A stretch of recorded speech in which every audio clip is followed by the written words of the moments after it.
Despite the positive impacts of the ongoing safety measures and the development of effective vaccines, global supply chains are continuing to face unprecedented logistical challenges because of the COVID-19 pandemic. Since the emergence of COVID-19 in the early 2020, supply chains across the world drastically slowed down for a variety of reasons, including but not limited to disruptions in shipping lanes, labor, material shortages, and fluctuating demands as every sector of the economy is affected to some degree. Most notably the automotive, tech, and medical supply industries. Now, to mitigate the impact of business activities from COVID-19, players in the logistics, transport, and supply chain industries must deploy innovative measures in inventory management and distribution, engage in strategic partnership with players and intermediaries across the value chain. Well, joining me now live from the United Kingdom to look at this and, of course, assess the impact of COVID-19 on the global supply chain is an expert in supply chain management, is Dr. Olushola Kolawole. Good afternoon, Dr. Kolawole. Thank you very much, and it's good to have you on the show. This is the first time on the show. Thank you for joining us. Thank you so much, Todo. Thank you for having me. Let's start with an overview, so that we have a broad perspective of what has actually happened and played out before now. Let's look at COVID and what has happened with disruptions when there was the lockdown and when there was gradual reopening and all of that. Take us through what happened and what you think has been the impact on the global economy. Thank you so much, Tolu. Thank you once again for having me. We all know that COVID-19 started late 2019, and since that time, it's been a great issue across the world. And before the pandemic, even supply chain, the global supply chain is having issue. And when the pandemic came, the global supply chain too, we are still having issue. We now have greater issue. Now, but I want to take you through of what do we mean by global supply chain first. When we're talking about supply chain, we're talking about those activities that are involved in the delivery of goods and services. And this could be in a multiple country, for example, and we have what is called the upstream and the downstream supply chain. So the upstream supply chain deals with the extraction of raw materials, which I think are very important and they are needed as well. Now, we have the downstream supply chain, which has to do with the turning of those raw materials into the finished product. And not only that, we also distribute those finished products to the final consumer. And since the beginning of this pandemic, these two perspectives of supply chain has been greatly affected. The downstream has been affected greatly as a result, just like in your opening speech, as a result of shortage of raw materials, we have the shortage of manpower, and a lot of things are going on under the upstream. And this particular issue also affected the downstream, which affects the distribution of those finished products as well. It affects the employee, their availability, and even the revenue generation of a lot of organizations are being lost just because of the pandemic. And that is what we are still facing, and we are still battling with it because of the issue of various variants. Many organizations, they don't know what will happen in the next few days. They don't know what will happen in the next few weeks, or even perhaps in the next 1 month. Maybe there will be another variant again that will change the story of the entire supply chain. However, just like you said, we are trying to manage the supply chain to ensure that organizations think outside the box. I think that is the situation currently, and that is what we are currently managing. Thinking out of the box.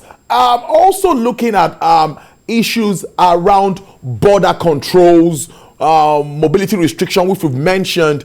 What about all of this? Let's now stay with the manufacturing space. How has this affected movement of goods and services? Because I think we need to make all of these movements more seamless. In the UK, there's the Brexit issue that we're still grappling with. And in China, there are a lot of issues everywhere.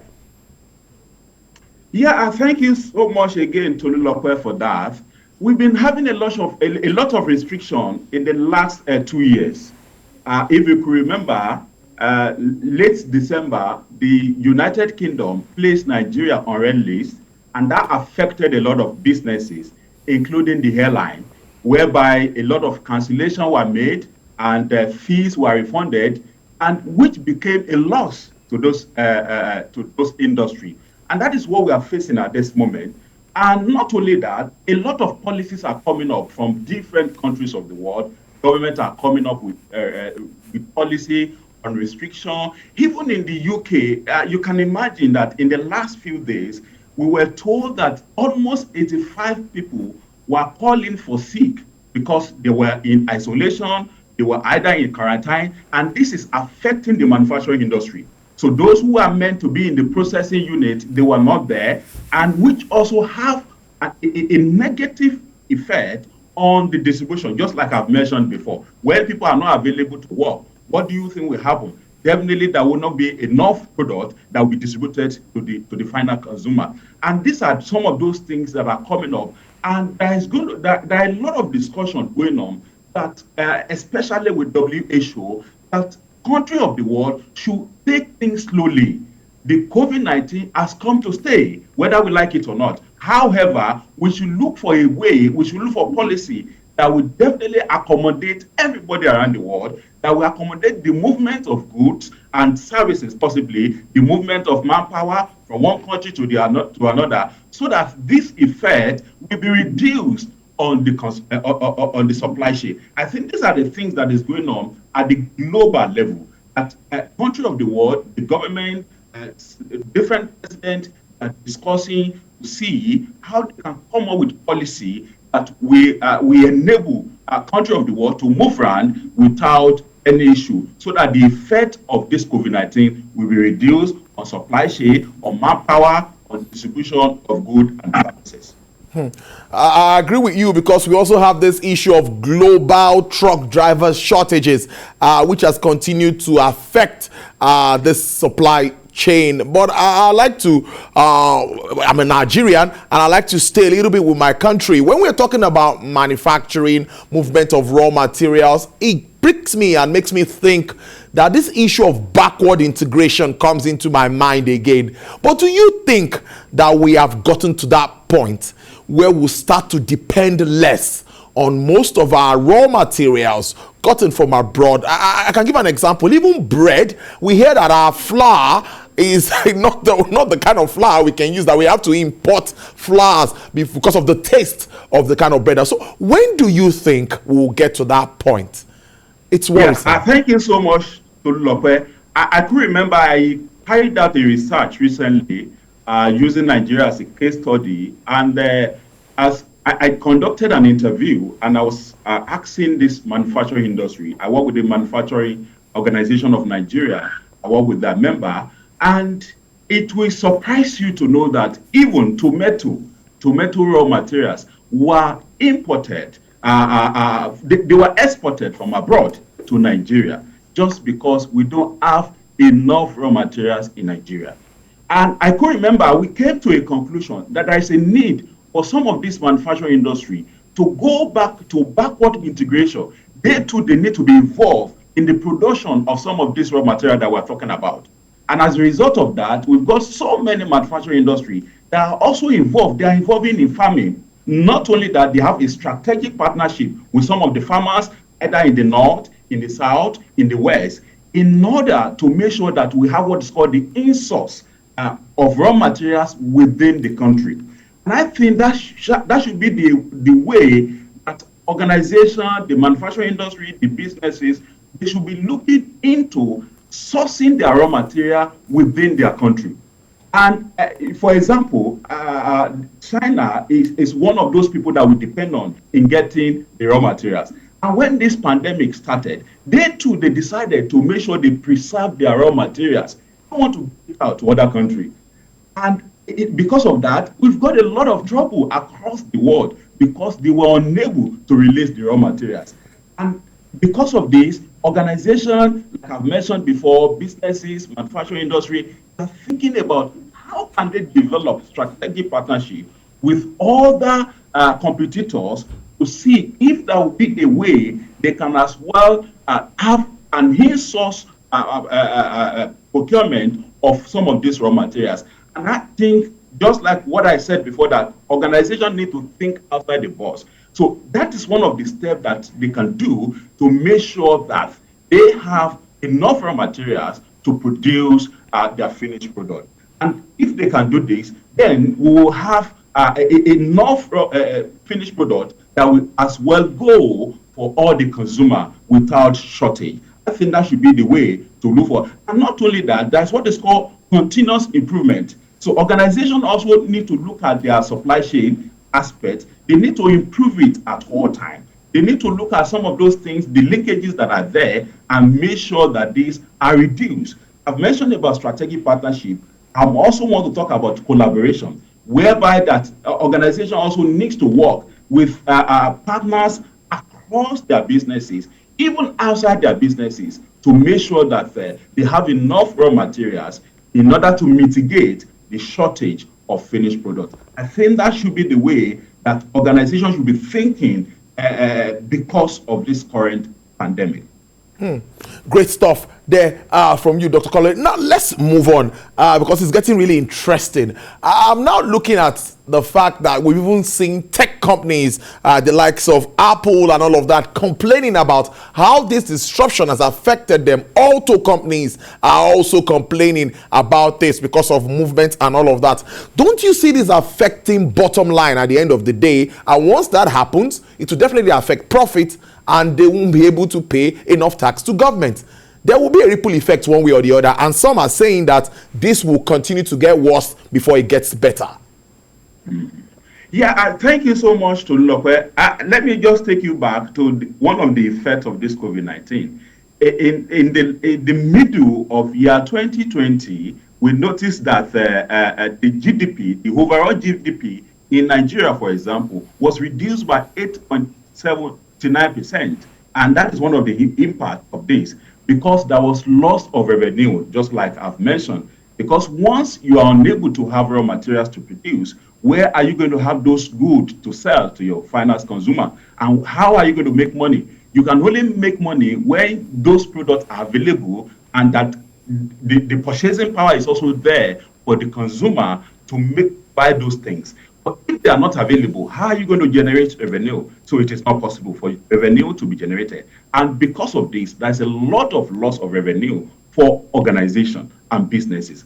And if you could see that a lot of even businesses, they are trying to reduce their manpower because they are not making money. So there's a kind of job loss as well. People are losing their job because there are no salary. If you remember, in Nigeria, the educational sector were badly affected, especially those who are in private school, because those entrepreneurs, they were unable to pay for salary, and a lot of jobs were lost. And I think these are some of the impact of COVID-19. Like I've mentioned before, that organizations also need to be thinking outside the box. What are the positive effects? How can they even benefit from this COVID-19? Now, I am sure in the last 5 years, what we are doing today, we will probably be doing it over the phone. But because of this COVID-19, we now have what is called Zoom. If you can remember, in those days, we have Skype. I'm sure in the next few years now, whether in the next few months, Skype will be phased out. And there are new technologies that are also there that can be of help. So organizations should take advantages of this. They should be thinking about how can we make best use of this opportunity that has been made available by COVID-19. Like I've mentioned, the online platform is working. I don't have to be in your studio to be interviewed. So we can do it over the Zoom. We can do it through the Microsoft team, and so on and so forth. So I think organizations should be looking at the positive side of this COVID-19 and how they can also benefit out of this. Even the educational industry that we're talking about, the educational industry, they are also looking at the online platform. How can courses be created that people who are in the US, who are in the United Kingdom, who are everywhere in China, they can be part, get a certificate, and pay for it. So I think that we can do a lot of things with this opportunity that has been given to us, aside from the manufacturing industry, where we have to think about the in-country sourcing of our raw materials. We're also looking at an online platform for distribution of product. And I think we're having that issue in Nigeria, for example. We don't have enough online platform where you can just sit at the comfort of your home, make an order to buy, maybe you want to buy Gary, for example, you want to buy any other consumable product. We still have an issue with that.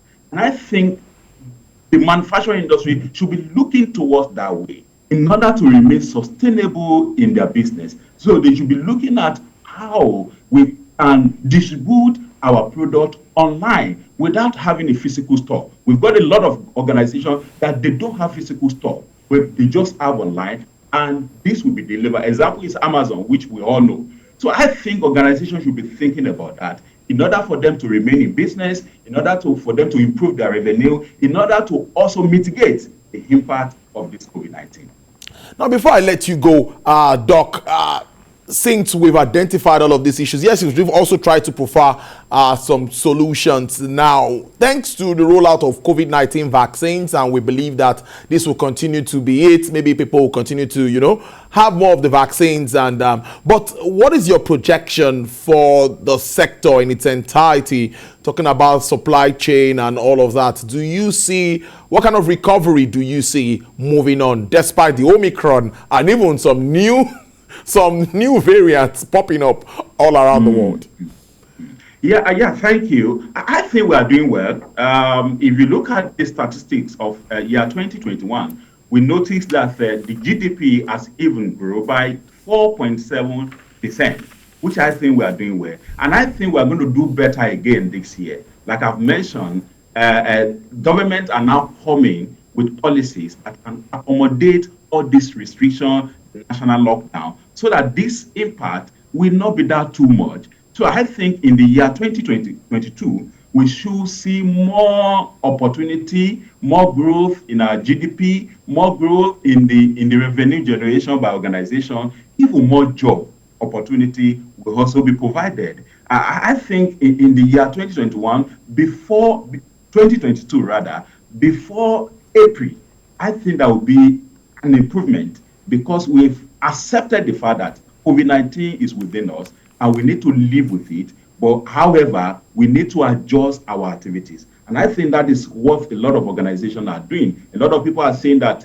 we don't have to sack our workers. They can as well work from home and still continue with their business. So I think these are some of those things that are coming up to be, and which will definitely improve supply chain, it will improve the distribution aspect, it will improve the manufacturing aspect, and it at the end of the day also increase our revenue. The same thing applicable even in our dear country, Nigeria. I think all these things, if we can take note of all these things, there is going to be enough improvement by April year 2022. Very optimistic note. Let's leave it at that. Dr. Olushola Kolawole is an expert in supply chain management. He has been speaking to us from the UK. Thank you so much for spending your Monday afternoon with us. We appreciate this. Do enjoy the rest of your day. Thank you too. Yeah, bye.